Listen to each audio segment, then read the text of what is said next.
Hello दोस्तों, welcome to Kumawat classes. दोस्तों, हमने हड़प्पा और मोहनजोदड़ो सभ्यता के बारे में जान लिया था। और जैसा कि मैंने आपसे कहा था, कंटिन्यू में आपको सिंधु घाटी सभ्यता के जितने भी पुरातात्विक स्थल हैं उन सब के बारे में बताऊंगा। तो आज का हमारा पार्ट है, उसमें हम पढ़ेंगे कालीबंगा सभ्यता के बारे में। कालीबंगा सभ्यता, जो कि नाम से ही पता चलता है, काली से मतलब काले रंग की हो गई। क्या इसका जो अर्थ निकलता है वो अर्थ है काली चूड़ियाँ। क्या है दोस्तों? वो है काली चूड़ियाँ या काले रंग की चूड़ियाँ। कई बार पूछ लेता है कि कालीबंगा सभ्यता का जो है शाब्दिक अर्थ क्या होता है। दोस्तों, यह सभ्यता आपको पता है हमारे राजस्थान में पनपी, और इस सभ्यता के बारे में कहा जाता है कि एक ऐसी सभ्यता है जो कहते हैं ना कि तीसरी सबसे बड़ी सभ्यता हो। आगे मैं आपको बताऊंगा इसके बारे में। किसी व्यक्ति ने राजधानी ही बताया है। दो तो आपको बता दिया कि स्टुअर्ट पिगट ने, जैसे मैंने पहले बताया था, स्टुअर्ट पिगट ने जो मोहनजोदड़ो सभ्यता है उसको किसी विशाल राज्य की जुड़वा राजधानी बताया था, है ना। तो ऐसे ही क्या है इस सभ्यता के बारे में भी, वो तो जुड़वा बताया। यहाँ पर इस किसी व्यक्ति का नाम जो मैं आगे बताऊँगा, शायद डॉक्टर दशरथ शर्मा है, जिन्होंने तीसरी राजधानी इसको बताया है। तो सबसे पहले हम लोग जानेंगे इस सभ्यता की खोज किसने की थी, खोजकर्ता कौन है। तो देखो, आप याद रखिएगा, हड़प मोह काली दयारा थापरलाल, यानी इसमें खोजकर्ता और उत्खननकर्ता दोनों के नाम इसके अंदर आएंगे। तो खोज किसने की थी? उन खोजकर्ता का नाम है जिनका नाम है अमलानंद। क्या है दोस्तों? अमलानंद। अमलानंद घोष, जिन्होंने इस सभ्यता की खोज की थी। कब की थी?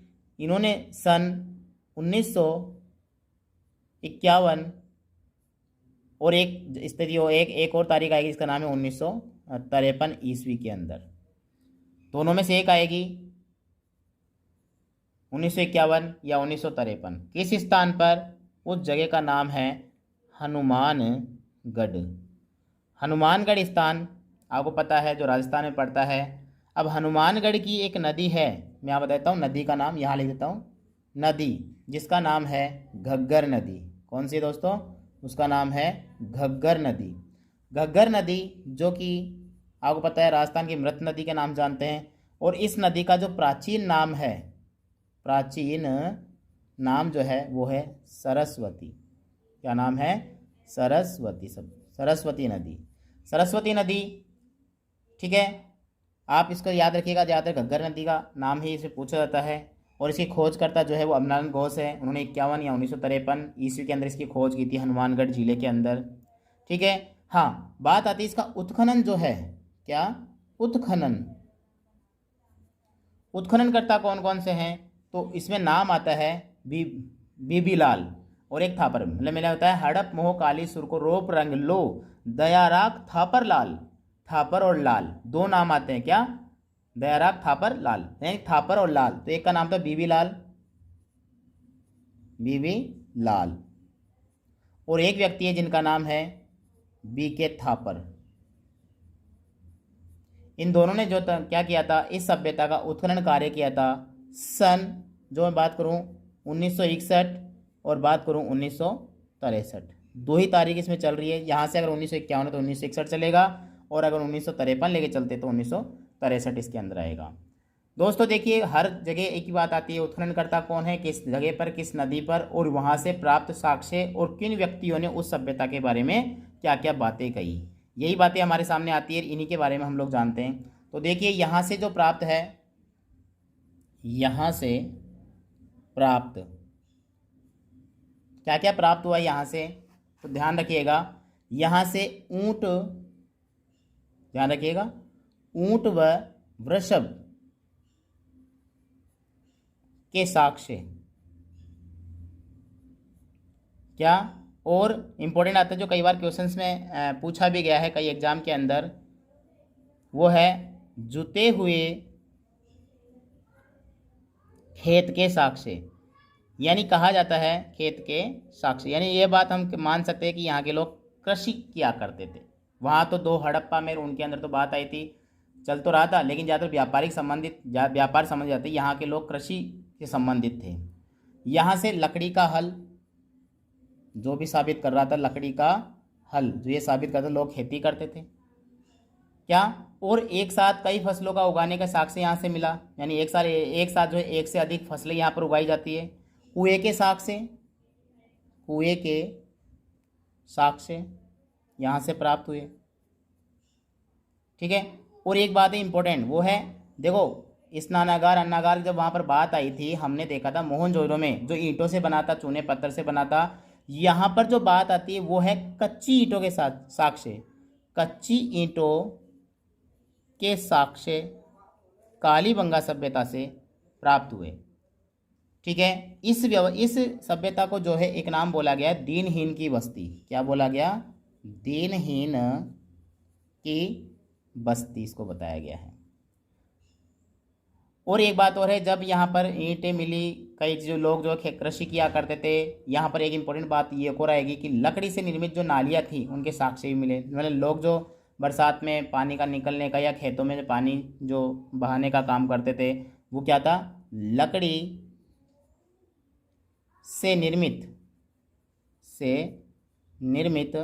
लकड़ी की बनी हुई नालियों के साक्ष्य, नालियों के साक्ष्य भी यहीं से प्राप्त हुए। एक बात और आती है यहाँ पर शल्य चिकित्सक के बारे में पता चलता है कि लोग जो है चिराफड़ी का काम किया करते थे। तो एक कपाल जो होता है इसको हम बोलते हैं खोपड़ी। क्या? खोपड़ी। तो खोपड़ी की शल्य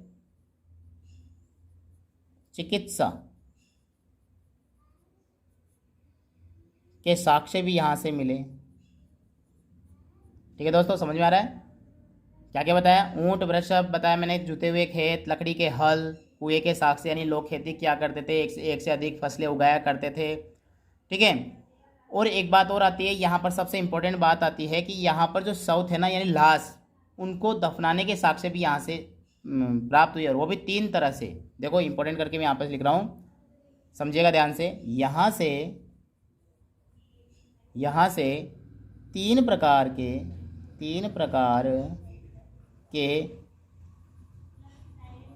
शवादान, बात करें अपन 3 प्रकार के शवादान के साक्ष्य मिले। अब बात करें कैसे सर? तो देखिए, एक तो होता था इसके अंदर जिसको हम बोलते थे आंशिक शवादान। आंशिक शवादान, समझिएगा ध्यान से जो मैं बताना चाहता हूँ। आंशिक शवादान जो किसके लिए होता था दोस्तों? ये होता है जानवरों के लिए, यानी जानवरों को जो है दफनाया जाता है, जानवरों के लिए। समझिएगा ध्यान से, बहुत इंपॉर्टेंट बात बता रहा हूँ। दूसरी बात आती है, वो होता था पूर्ण शवादान। पूर्ण शवादान समझाऊंगा मैं, अच्छी तरह समझाऊंगा, डोंट वरी। इसमें होता है दफनाना, यानी आंशिक शवादान में जो व्यक्ति मर जाता था उसको जानवरों के लिए छोड़ दिया जाता था, खाने पीने के लिए उसको। समझ गए? पूर्ण शवादान जिसमें क्या होता था, इसके अंदर दफनाया जाता था। और एक होता तीसरे नंबर का, जो वर्तमान में हिंदू प्रजाति में, हिंदुओं के अंदर जो है प्रचलित है, वो है दाह संस्कार। क्या?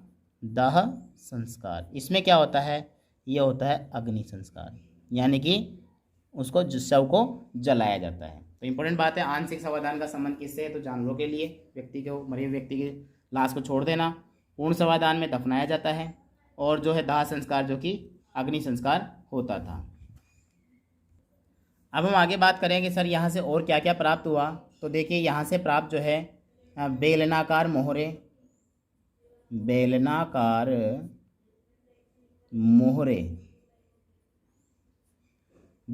मोहरे, ये कहाँ की हुआ करती मोहरे? ये मेसोपोटामिया की हुआ करते, मेसोपोटामिया में प्रचलित होती थी उस समय। यानी कहने का मतलब यह है कि कालीबंगा सभ्यता का संबंध मेसोपोटामिया से भी होता था, है ना। तो हम यहाँ पर कैसे इन ब्रैकेट में लिख सकते हैं, मेसोपोटामिया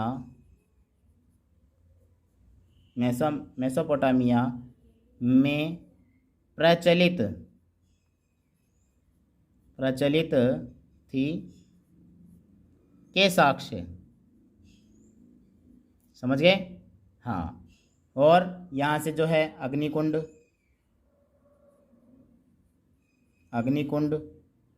के साक्ष्य, यानी लोग जो है वो हवन वगैरह किया करते थे। और क्या है, इम्पोर्टेंट है, ध्यान रखना, वो है अलंकृत अलंकृत फर्श, नॉर्मल फर्श तो होता है, अलंकृत यानी कि सजा हुआ, वह ईंटों के साक्ष्य, जो कि मैंने ऊपर बता भी दिया आपको, ईंटों के साक्ष्य यहाँ से प्राप्त हुए। तो दोस्तों इसमें हमने देखा कि कालीबंगा सभ्यता जो है ये एक राजस्थान में उत्खनन सभ्यता है, पुरातत्व स्थल है, जो सिंधु घाटी सभ्यता का पार्ट है। अमरन घोष ने इसकी खोज की थी और दो व्यक्ति बीबीलाल थापर और बीबीलाल और बीके थापर ने इसकी जो उत्खनन कार्य किया। उत्खनन में बहुत सारी चीज़ें मिली, जिसमें इंपॉर्टेंट जुते हुए खेत के साक्ष्य मिले, एक साथ कई खेतियाँ, कुएँ के साक्ष्य, और शल्य चिकित्सक के लिए खोपड़ी की शल्य चिकित्सा की हुई, और सवादान के 3 इसमें प्रकार बताए। आंशिक जो जानवरों के लिए होता था, पूर्ण सवादान दफलाने के लिए, और सवादाह संस्कार जो कि अग्नि संस्कार होता। यहाँ से बेलनाकार मोहरे प्राप्त हुई, जिससे ये पता चलता है कि मेसोपोटामिया से कालीबंगा सभ्यता में उनका संबंध हुआ करता था। अग्निकुंड के साक्ष्य, अलंकृत फर्श जो है ये इंपॉर्टेंट है, कई बार पूछ लेता है। और जिसकी मैं बात कर रहा था उन व्यक्ति का नाम है, देखो नोट करके लिख रहे हैं, उनका नाम है डॉक्टर दशरथ शर्मा। ये क्या बोलते हैं इस सभ्यता के बारे में? इन्होंने एक बात बोली है, इन्होंने कहा है कि कालीबंगा को तीसरी राजधानी बताया। क्या बताया? तीसरी राजधानी बताया। क्या बताया? तीसरी राजधानी बताया। और जैसा कि मैंने आपको कह दिया कि कालीबंगा व मेसोपोटामिया के बीच में क्या थे? व्यापारिक संबंध थे। यानी कि जो कालीबंगा सभ्यता थी, कालीबंगा, इनका संबंध था व्यापार, किससे था? वो था मेसोपोटामिया से, मेसोपोटामिया, इनके बीच में जो है व्यापारिक संबंध हुआ करते थे, जिसका साक्ष्य हमें पता है क्योंकि वहाँ से जो मोहरे प्राप्त हुई थी, बेलनाकार मोहरे, वो मेसोपोटामिया में ही प्रचलित हुआ करती थी। तो दोस्तों ज़्यादा नहीं है, राजस्थान की सभ्यता है और सिंधु घाटी सभ्यता, जो कि 2 आएगी। हमने पहले भी देखा था क्लासेस के अंदर कि राजस्थान की जो है 2 सभ्यताएं हैं, कालीबंगा और एक है बालाथल, जो है सिंधु घाटी सभ्यता के पुरातात्विक स्थल है। तो दोस्तों अगली क्लास में मिलते हैं एक नई पुरातात्विक स्थल को लेकर के, जिसका नाम होगा चहुंदड़ो। ठीक है दोस्तों, तो मिलते हैं अगली क्लास में, तब तक गुड डे, गुड बाय।